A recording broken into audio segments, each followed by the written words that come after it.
Hi friends! Welcome to Movie Talk V Telugu channel review of 18. సినిమా చూసిన తర్వాత one time watchable. అది కూడా కొంచెం కష్టమే అని అనిపించింది. ఎందుకు ఇలా చెప్తున్నాను అంటే సినిమాలోని లవ్ స్టోరీ అని అన్నారు. టైటిల్ చూసాను, ట్రైలర్ చూసాను. బాగుంది. ఏదో కొత్తగా సినిమా ఉంటుందేమో అని ఎక్స్‌పెక్ట్ చేసి థియేటర్‌కి వెళ్లి మరీ చూసాను. బట్ లోపల ఏమీ లేదు. సినిమా నాకు అంత పెద్దగా నచ్చలేదు. ఎందుకు నచ్చలేదు అంటే సినిమాలోని పాటలు బాగున్నాయి. స్క్రీన్ ప్లే బావుంది. ప్రొడక్షన్ వాల్యూస్ బావున్నాయి. అండ్ సాయి పల్లవి యాక్టింగ్ ఈ సినిమాకి ఒక పెద్ద ప్లస్ పాయింట్ అని జెప్పాలి.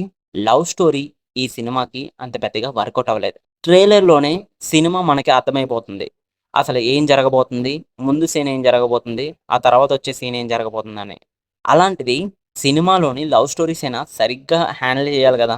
సరిగ్గా హ్యాండిల్ చేయకపోవడం వల్ల ఈ సినిమా పెద్ద మైనస్ పాయింట్ కింద అయింది. ఇంకా స్టోరీ విషయానికొస్తే, ఈ స్టోరీ నేను చెప్తే మన తెలుగులోను 2 సినిమాలు గుర్తొస్తాయి. ఒకటి 'పడి పడి లేచే మనసు', అలాగే 'ప్రేమలో'. ఎందుకిలా చెప్పానో స్టోరీ విషయానికి చెప్తే అప్పుడు మీరు అనుకుంటారు. ఇంకా స్టోరీ ఏంటంటే, హీరో ఒక సాఫ్ట్‌వేర్ కంపెనీలో పనిచేస్తూ ఉంటాడు. ఒక నార్మల్ అబ్బాయిలాగా బిహేవ్ చేస్తూ ఉంటాడు. అందుకే ఏ అమ్మాయి అతన్ని ఇష్టపడదు. అలాంటి టైంలోని సాయి పల్లవి అదే కంపెనీలోని జాయిన్ అవుతుంది. తర్వాత వాళ్ళ ఇద్దరి మధ్య లవ్ అనేది వర్కౌట్ అయిందా? లేదా?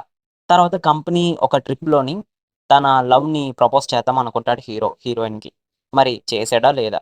మరి సాయి పల్లవికి ఉన్న ఒక ప్రాబ్లమ్ ఏంటి? ఇదే 'ఏక్ దిన్' మూవీ స్టోరీ. సో, ఈ స్టోరీ విన్న వెంటనే మనకి గుర్తొచ్చే 2 సినిమాల గురించి నేను ముందే చెప్పాను. సో, స్టోరీలో కొత్తదనం లేకపోవడం వల్ల ఆడియన్స్ కొంచెం అట్రాక్షన్ అవ్వలేకపోతున్నారు.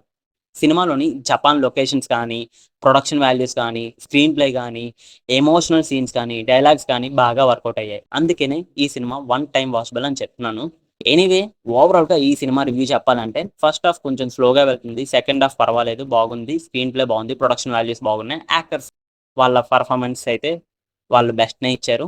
పాటలు కూడా చాలా అంటే చాలా బాగున్నాయి. ఒరిజినల్ లాంగ్వేజ్‌లో ఇంకా బాగుంటాయి. సో, ఈ సినిమాకి నేను 5కి 2 ఇస్తున్నాను.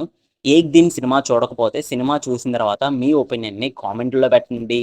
అలాగే మరిన్ని మూవీ అప్డేట్స్ కోసం, మూవీ ఇన్ఫర్మేషన్స్ కోసం మన ఛానెల్‌ని అయితే సబ్స్క్రైబ్ చేయండి. వీడియో నచ్చితే లైక్ చేయండి. అలాగే subscribe to my channel. Thank you. Signing off Movie Talk V Telugu channel. మరొక రివ్యూతో మళ్ళీ కలుద్దాం.